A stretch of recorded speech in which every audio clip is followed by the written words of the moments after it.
politik adalah ranah yang dinamis dan terus berkembang. Begitu juga dengan pandangan dan situasi politik. Sejatinya, selalu berubah dari waktu ke waktu.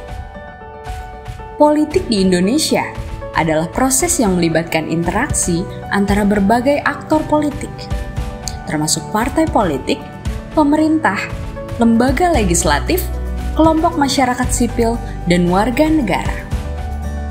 Lalu, bagaimana gereja memandang kehidupan berpolitik? Inilah dia, Pendeta GKP menjawab.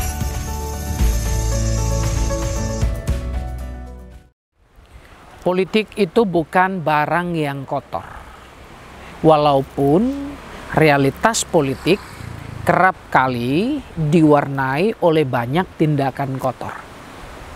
Hakikat politik itu suci karena bertujuan untuk membangun kesejahteraan polis, kesejahteraan kota, kesejahteraan negara dan bangsa.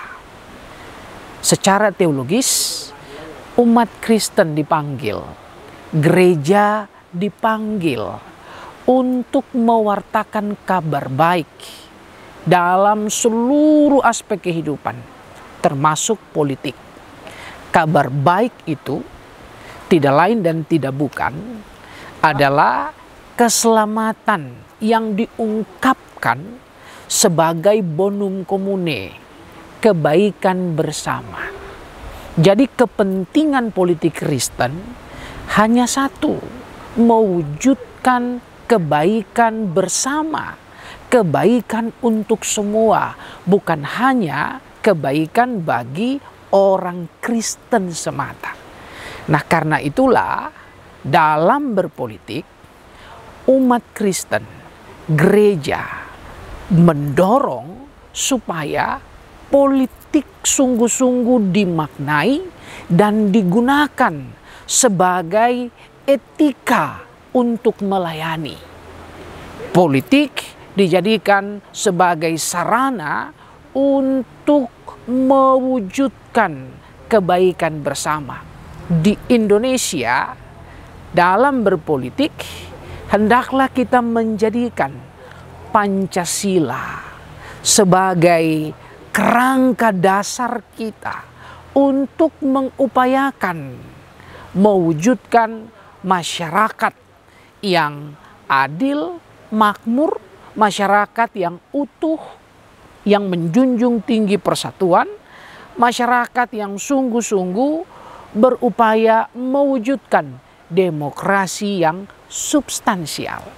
Nah, karena itu politik yang dijiwai oleh Pancasila itu yang mesti kita kerjakan. Saatnya kita menjadikan Pancasila sebagai laku hidup, sebagai praktik.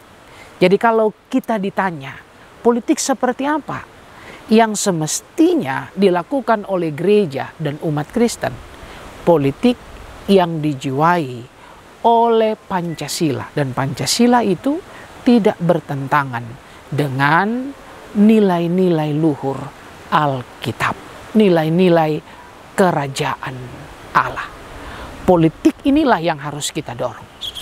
Gereja perlu meletakkan landasan politik moral atau moral politik.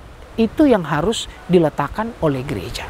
Dan gereja juga bersama-sama dengan kelompok masyarakat lain kita membangun yang namanya civil society, masyarakat sipil.